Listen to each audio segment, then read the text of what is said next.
Et coucou, j'espère que vous allez bien. Bienvenue dans cette guidance pour cette semaine du 7 juillet 2025. Enfin, guidance, canalisation plutôt. Qu'est-ce qui va se passer dans les énergies cette semaine?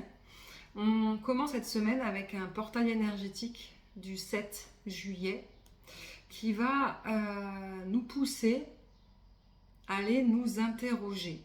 Mais ce n'est pas réellement l'interrogation qui va être le plus importante dans les énergies cette semaine.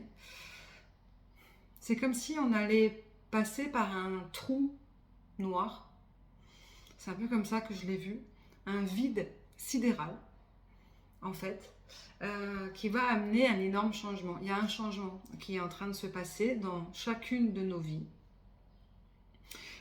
Soit ce changement est déjà arrivé et du coup on va passer cette semaine à faire une sorte de deuil, d'acceptation, soit ce changement va arriver durant ces prochains jours et on nous prépare à justement à faire le nettoyage nécessaire au niveau émotionnel pour faire place à quelque chose de nouveau qui va arriver.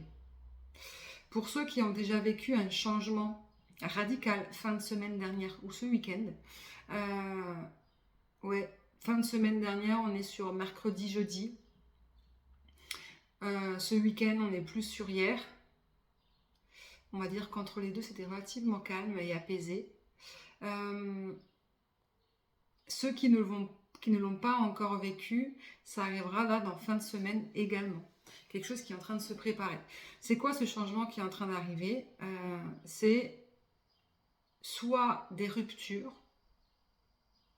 soit un changement d'état. Dans tous les cas, même la rupture, elle amène à un changement d'état. Donc on est sur un changement d'état. Alors je vous donne vraiment ce que je reçois, mais c'est très particulier. Pour le coup, un changement d'état, ça signifie quoi? Ça signifie que c'est comme au niveau énergétique, tu prends une molécule, tu la transformes, l'eau qui va se transformer en gaz, qui va se transformer en solide, c'est exactement la même chose, il va y avoir une transformation. Ce que l'on était avant va être modifié, cellulairement parlant, énergétiquement parlant, au niveau de nos croyances aussi, psychiquement parlant, psychologiquement parlant. Il y a quelque chose qui va changer pour amener à quelque chose de nouveau, mais dans la même catégorie. Ça veut dire quoi? Ça veut dire que s'il y a eu un changement, par exemple, émotionnel, eh bien, il va... transformation, eh bien, le renouveau va être d'ordre émotionnel. Si c'est plus genre transgénérationnel, quelque chose qui va se passer au niveau familial, au niveau d'un lien familial, des schémas répétitifs familiales, eh bien, c'est pareil, ce changement va arriver à ce niveau-là. Si c'est plus d'ordre professionnel, eh bien, on a un changement d'ordre professionnel positif. Oui, parce que le changement sera positif. Il y a eu la fin de quelque chose et un renouveau qui va arriver, mais dans le même domaine. On ne part pas d'une rupture amoureuse pour avoir un changement professionnel, par exemple. Non. Si on a eu une rupture amoureuse, on va avoir un renouveau dans une rencontre. Alors, pas forcément de suite, hein. On va vers. C'est dans les prochains temps, voire les prochains mois. Mais de manière générale, alors ça peut être vraiment très précis selon chaque personne, chaque situation, mais de manière générale, ce vide qu'on ressent, son vide un peu qu'on peut ressentir, ce non, non savoir si ça va, non savoir si ça va pas, d'être dans le vide total, plus savoir penser, plus vouloir réfléchir, etc., etc. C'est une sorte de transition énergétique qui nous permet en fait de nous ressourcer. Donc on va passer ces prochains temps à une sorte de ressourcement et c'est très essentiel et très vital de se l'accorder. Ça veut dire quoi dans la manière très concrète? Ça veut dire que ces prochains temps, vous avez envie de rien faire, et bien ne faites rien. Tout simplement. Ça ne va pas durer longtemps. pour le coup, mais c'est essentiel pour pouvoir acter justement, de retrouver une énergie, une volonté aussi, un besoin de comprendre ce que l'on va recevoir de nouveau dans les prochains temps. Exemple, si par exemple c'est un changement de manière de vivre qu'on a vécu semaine dernière ou que l'on va vivre, eh bien on va acter quelque chose de nouveau, eh bien cette transition, on va dire, va amener vers l'interrogation de comment je veux mettre en place mon nouveau mode de fonctionnement. Donc il y a une sorte d'interrogation inconsciente qui se passe. Souvent on n'est pas conscient de ces interrogations, mais vous allez recevoir, pour vous aider à savoir dans quel domaine en fait il va y avoir ce changement, eh bien vous allez avoir des pensées qui vont revenir, des souvenirs peut-être d'un travail, des souvenirs peut-être plus immobiliers, d'un souvenir plus familial, un souvenir d'une ancienne relation, un souvenir en lien de notre passé, de son passé, ou des flashbacks d'anciennes vies possibles aussi. Et donc du coup, en fait, ces souvenirs, ces choses qui reviennent dans la tête, ça nous montre ce qui est en train de se passer dans les énergies de manière inconsciente. Si c'est plus en lien avec une histoire d'amour, en lien émotionnel, bon, il y a un changement qui est en train de se tramer à ce niveau-là.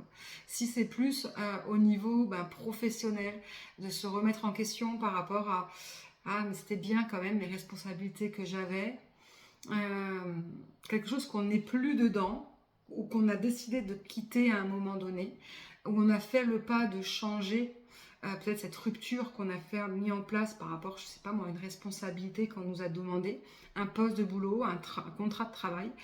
C'est pas parce qu'on revient dans des souvenirs avec ce travail-là qu'on vient de quitter il y a quelques temps, quelques jours, ou une responsabilité qu'on a refusée, que forcément ça va être un regret. Non, c'est juste te dire, ouais, se rappeler que ça quand même, c'était quand même relativement positif, mais pourquoi l'avoir quitté réellement? Ça va aller plus loin, en fait, dans la recherche de comprendre pourquoi on a décidé à un moment donné de stopper. Si on a stoppé une relation semaine dernière et qu'on a toujours en tête cette personne qui est toujours là, eh bien, c'est de se dire, non, c'est pas un regret de choix de revenir en arrière, c'est en fait se souvenir de ce qui a été bien, parce que souvent les souvenirs qui vont revenir à la surface, c'est pas les choses négatives que l'on a vécues, c'est les choses positives. Eh bien c'est se souvenir de ces choses positives, se dire oui, ça c'était bien, c'est quelque chose que je ne veux pas perdre, c'est quelque chose que j'aimerais retrouver ailleurs. Ça te montre en fait l'essentiel de ce que tu veux après. Savoir ce que l'on veut et savoir ce que l'on ne veut plus. Ce que l'on ne veut plus, ça a été acté, mais ce que l'on veut, ça reste à l'intérieur de soi. C'est quelque chose qu'on a déjà vécu avec d'autres situations, mais que ça, on doit le préserver. Donc c'est important. Ça te montre en fait l'importance que quand on fait une coupure de quelque chose, en réalité, c'est pas de tout qu'on se sépare. C'est ce que l'on ne veut plus que l'on se sépare, mais il y a toujours les côtés positifs que l'on doit garder. Ça, c'est très très important. Ça peut être dans n'importe quel domaine, ça peut être même dans une croyance, tout simplement. Dans une formation qu'on était en train de faire, qu'on a arrêtée, en fait, mais que on se dit, non, cette formation n'était pas pour moi, mais pourtant, on reçoit quand même des souvenirs, des choses qui nous ont plu lors de cette formation. Peut-être que ces choses-là, on doit les garder pour pouvoir en fait se dire, non, peut-être que c'était pas cette formation-là qui n'allait pas, en fait, cette formation-là, mais peut-être c'est pas le contenu ou le but, mais juste la manière que ça a été amené qui n'allait pas. Mais le fond, on veut le garder. Donc du coup, le trouver ailleurs. Pareil pour un job, pareil pour une maison. Peut-être qu'on a déposé un préavis, peut-être qu'on met une maison en vente. Et pourtant, on garde, bizarrement, d'un coup d'un seul, on a des souvenirs qui reviennent de cette maison ou cet appartement. Ah, c'était bien, etc., etc.